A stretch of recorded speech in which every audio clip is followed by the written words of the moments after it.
कराची सब्जी मंडी में shadow dam का पानी दाखिल हो गया है, लोग मछलियां पकड़ रहे हैं। ये बड़े बड़े मछलियां बोला, ये बड़े 25/7/2022 आज तारीख है।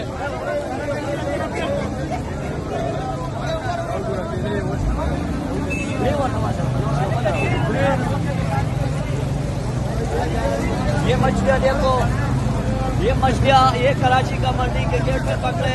ये 25 साल के बाद कराची का मंडी में मछली आया हुआ है और सैलाब में ये मछलियां देखो भैया, ये बड़े बड़े मछलियां, ये लोग मसरूफ है।